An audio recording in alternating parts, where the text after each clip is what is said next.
Good afternoon all. जैसा कि आप सभी को पता है कि अभी इंग्लिश लिटरेचर का जो कोर्स होना है वो बहुत अच्छा वेटेज रखता है सेकंड ग्रेड के पेपर में। और एग्ज़ाम को नज़दीक देखते हुए मैंने डिसीज़न लिया है कि कुछ थोड़ा पोर्शन आपको करवा देते हैं, जैसे कि इंडियन राइटर्स हो गए, एजेस हो गई, और उसके अलावा कुछ पीरियड जैसे कि पोस्ट मॉडर्निज्म वगैरह। जैसे देखें तो पिछले साल काफ़ी अच्छे पर्सन आए थे। यूजुअली इतने पर्सन नहीं आते इंग्लिश लिटरेचर से भी। अगर 2022 से पहले की बात करें तो 4, 5, 10, 20% आते थे, लेकिन पिछली बार लिटरेचर का जो 50% से ज़्यादा पोर्शन था। मेरे पास काफ़ी क्वेरीज आ रही थी, इसलिए मैंने सोचा ये पोर्शन आपको करवा देते हैं। लास्ट में रिवीजन भी हो जाएगा और थोड़ी कुछ अगर वैल्यू एडिशन होगा तो वो भी देख लेते हैं। हम शुरू कर रहे हैं इंडियन राइटर से। देखिए, सबसे पहले शुरू करेंगे रविंद्रनाथ टैगोर से, सबसे फेमस राइटर्स में से एक। वैसे राइटर्स का टाइम पीरियड नहीं पूछते, लेकिन है कब से 1861 टू 1941। इनके दो तीन चीजें सबसे ज्यादा इंपॉर्टेंट याद रखनी। एक तो नोबल की इनको मिला कब था। हालांकि ये पर्सन इजी हो जाता है, लेकिन फिर भी पूछ सकते हैं कि इनको नोबल कब मिला था। 1930 यानी 1913 में। इनको क्या कहते हैं? The bard of Bengal. Bard मतलब होता है कवि, तो बंगाल के कवि इसलिए क्या कहते हैं? Bard of Bengal. गुरुदेव, आपको पता ही होगा ये उपाधि इनको किसने दी थी? महात्मा गांधी ने। India's first poet laureate, Bharat के क्या पहले पोइट लॉरिएट है। द सन ऑफ इंडिया, जिस तरह सूर्य सबसे पहले उदय होता है, इसलिए इसी तरह इन्होंने इंग्लिश पोइट्री की और इंग्लिश में राइटिंग की शुरुआती कवि माने जाते हैं। इनका पेन नेम था भानु सिंह। क्या नाम? भानु सिंह। पेन नेम जो अडॉप्ट करते हैं अपनी राइटिंग्स में उसको क्या बोलते हैं? Pen name. The sentinel of the east, पूर्व के पहरेदार कहा जाता है। पूर्व के पहरेदार क्यों कहा जाता है? क्योंकि भारत के जो पूर्वी हिस्सा है, पूर्वी हिस्सा कौन सा? बंगाल वाला, वहां के रहने वाले थे, इसलिए क्या कहते हैं? The sentinel of the east. उसके बाद गोदे ऑफ इंडिया, ये इनके क्या उपनाम है। एक ये हो गया और एक ये हो गया। सेंटिनल ऑफ द ईस्ट इनको कहा किसने था? W.B. यीट्स ने, विलियम बटलर ईस्ट। इनकी चर्चा हम जब एजेस करेंगे तब करेंगे। दूसरे हैं गोदे ऑफ इंडिया। गोदे कौन है? जर्मन पोइट है, और इनको गोदे ऑफ इंडिया कहा किसने था? Albert Schweitzer. First non European and first lyricist who got Nobel prize. ये पहले भारतीय थे और पहले नॉन यूरोपियन थे जिनको लेखनी के लिए या लेखन के लिए क्या मिला था? Nobel prize. कब मिला था? 1930। पहले बता चुका हूं। रचना कौन सी है? गीतांजलि। गीतांजलि दो शब्दों से मिलकर बना है, गीत और अंजलि से।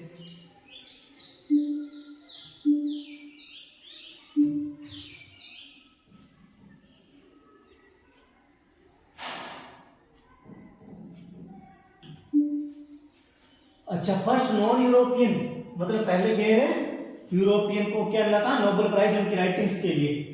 वर्क्स कौन कौन से हैं? वर्क्स में सबसे ज्यादा पर्सन ही वर्क से आते हैं। वर्क में जैसे पोइट्री है इनकी, कुछ प्ले हैं, तो आपको वर्क का नाम भी पूछा जा सकता है देखे भी इनमें से कौन सा वर्क इनका है, कौन सा वर्क इनका नहीं है। या फिर वर्क का नाम दे देंगे, एक वर्क का नाम दे दिया जैसे कि द चाइल्ड दे दिया, एंड इसका राइटर पूछ लेंगे। तो वर्क भी पूछ सकते हैं इंडिविजुअल राइटर का, और इंडिविजुअल राइटर के कई वर्क देके उनमें से वो भी पूछ सकते हैं जो भी वर्क उस राइटर का नहीं है। सबसे ज्यादा दिक्कत आती है, एक दो राइटर क्या रह जाते हैं, लेकिन इनके जब एक साथ पूछते हैं ना सभी का, तो याद नहीं होता, क्योंकि कंफ्यूजन स्वाभाविक है। तो इनकी पोइट्री जो किसकी थीम बताती है? Reveals personal quest for the divine, स्वयं की खोज, और द डिवाइन मतलब ईश्वर के बारे में, स्वयं की खोज के बारे में। The child, Mansi and Sonali तारी और गीतांजलि। आपको इसका याद करने का तरीका बताऊं तो इनका एक एक्रोनिम बनाना तो इजी नहीं रहेगा, इसलिए इनकी क्या स्टोरी टाइप बना के याद करते हैं। स्टोरी टाइप कैसे? जैसे कि इनकी पोइट्री को कितने वर्ग है पोइट्री में? एक तो द चाइल्ड, एक मानसी, एक सोनाली तारी और एक गीतांजलि। इनको हम एक स्टोरी के नाम से याद कर सकते हैं, जैसे कि द चाइल्ड मतलब एक क्या? छोटा बच्चा है, और बच्चे का नाम क्या है? बच्चा है, बच्ची है, बच्ची का नाम क्या है? मानसी। और मानसी बच्चे जैसे पानी में छोटे होते कागज की बोट जैसे कागज की नाव चलाते हैं, उसी तरीके से ये भी क्या चलाती है बच्ची, इसको क्या पसंद है, बोट पसंद है। लेकिन इसको किसकी बोट पसंद है, द गोल्डन बोट। हम किसको याद रख सकते हैं, सोनारी। सोनारी मतलब सोने की, बोट मतलब तारी मतलब तरनी या नाव, उस तरीके से। तो सोनारी तारी मतलब गोल्डन बोट। तो बच्चे या बच्ची का नाम मानसी सोनारी तारी है, और बच्ची बोट चलाते चलाते क्या गाती है, गाने गाती है। गीतांजलि का नाम ही क्या है, गीत प्लस अंजलि। ठीक है, अंजलि आपका जैसे इस तरीके से हाथ बनाते हैं उसको अंजलि बोलते हैं, तो गीत अंजलि। तो क्या है, बच्ची है मानसी, द चाइल्ड मतलब बच्ची, बच्ची का नाम क्या, मानसी। मानसी को क्या पसंद है, नाव पसंद है। और कौन सी पसंद है, सोने की नाव पसंद है। और वो नाव चलते हुए क्या गाती है, गीत गाती है। अच्छा, अब इसको याद करने के लिए भी रविंद्रनाथ टैगोर से कैसे जोड़ेंगे, तो ये बंगाल के रहने वाले थे, तो हो सकता है कि वहां से हम जोड़ के याद रख सकें कि वहां के जो बंगाल के अंदर कोई नाव चलाती है कहीं पे बच्ची, छोटी बच्ची खेलने के लिए। ठीक है, अच्छा अब देखते हैं एक एक वर्ड को। द चाइल्ड, द चाइल्ड मतलब एक है soul original creation in English. ये अंग्रेजी में लिखा था इन्होंने, ट्रांसलेटेड नहीं है। Later it was translated in Bengali, लेकिन ये बाद में ट्रांसलेट हो गया था। वैसे तो नहीं पूछेंगे सीधा देखो तो, लेकिन ये पूछ सकते हैं कि शिशु तीर्थ जो है वो वर्क किसका ट्रांसलेशन है, या ये पूछ सकते हैं शिशु तीर्थ किसने लिखी थी। क्यों, क्योंकि थोड़ा अगर पेपर को टफ बनाएंगे तो इसका जो मूल नाम ना देकर इसका ट्रांसलेशन दे देंगे। या फिर ये दे सकते हैं कि द चाइल्ड है, इसका ट्रांसलेशन किस भाषा में हुआ, तो बंगाली में होता है। शिशु तीर्थ कौन सी भाषा में ट्रांसलेशन है, कौन सी में है, बंगाली में। उसके बाद मानसी है इन द बुक, ये मानसी नाम की जो इनकी पोएट्री है वो कौन सी बुक में है, द आइडियल 1890। याद रखना किताब का नाम क्या है, द आइडियल 1। आइडियल मतलब क्या होता है, आदर्श। तो मानसी जो बच्ची है उसके लिए क्या है, आदर्श है। क्या है आदर्श उस बच्ची के लिए, बहुत आदर्श है। कहानी दोबारा याद करिए, एक बच्ची है, बच्ची को क्या पसंद है, बच्ची का नाम क्या है, मानसी। बच्ची को पसंद है बोट, और बोट चलाते क्या गाती है, गाना गाती है। और ये सोने की बोट एक है, इसके लिए आइडियल है, आदर्श है। सोनारी तारी हो गया, गोल्डन बोट इसका नाम हो गया। गीतांजलि, अब गीतांजलि जो है इसके लिए हालांकि इतना इजी प्रश्न नहीं पूछेंगे, लेकिन इसके लिए नोबेल पूछा है, नोबेल मिला हुआ इसलिए थोड़ा इंपॉर्टेंट है। लेकिन इजी प्रश्न की श्रेणी में आता है, इसलिए ज्यादातर इसके पूछने के चांस बहुत कम है। थीम क्या है, डिवोशन मतलब समर्पण की है।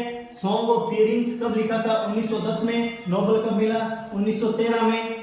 मोटो क्या था, ध्येय क्या था, इसका ध्येय मतलब ये लिखने का मेन पर्पस, उद्देश्य क्या था, तो उद्देश्य था I am here to sing the songs for you. मैं यहाँ पर तुम्हारे लिए क्या गाने आया हूँ, गाने गाने आया हूँ। ए कलेक्शन ऑफ 103, 103 लिरिक्स, 103 क्या लिखे थे, लिरिक्स लिखे थे, उनका कलेक्शन है। फेमस पोएम कौन सी है उनकी, हेवन ऑफ फ्रीडम, या फिर where the mind is without fear. अच्छा, अब पूछ क्या सकते हैं कौन से नंबर की पोएम है, तो 35th पोएम है। टोटल कितनी है, 103। और जो फेमस पोएम है वो कौन सी है, हेवन ऑफ फ्रीडम या where the mind is without fear. Novels, novels कौन कौन सा है, पहला द रेक। रेक मतलब क्या होता है, जहाजों का बेड़ा। सोशल नॉवल है मतलब सामाजिक जो प्रॉब्लम्स है उनके ऊपर है। Deals with the problems of marriage, शादी की समस्याओं के ऊपर केंद्रित है। आगे देखते हैं कि कौन सी रचना है, यानी इनका एक नॉवल कौन सा है, द रेक, और दूसरा कौन सा है, गोरा। रेक कौन सा है, सोशल नॉवल, और ये गोरा कौन सा है, political novel, the home and the world. 3 novel याद रखने हैं, कौन सा, एक तो गोरा हो गया, एक है the home and the world, एक डिनाउंसेस कास्ट। ये किसके बारे में है, जैसे कि पॉलिटिकल नॉवल है मतलब राजनीतिक नॉवल, और क्या करता है, जाति प्रथा जो है या जाति के ऊपर क्या है उसकी निंदा करता है एक तरीके से। The home and the world, ये क्या एलेग्रिकल नॉवल है। कैरेक्टर कौन से उसमें, बिमला, निखिल, संदीप। और रिप्रेजेंट किसको करता है इसमें, बिमला जो है ये इंडिया को रिप्रेजेंट करते हैं। उसके बाद इनका फेमस प्ले है, टैगोर ने कितने प्ले लिखे थे, 53। हालांकि फैक्चुअल नंबर नहीं पूछेंगे कितने लिखे थे, कितने ट्रांसलेट हुए थे, लेकिन फिर भी। चंडालिका, कैरेक्टर प्रकृति और आनंदा। चंडालिका नाम का जो प्ले है, फेमस प्ले है, उसके अंदर 2 कैरेक्टर याद रखने, प्रकृति और आनंद।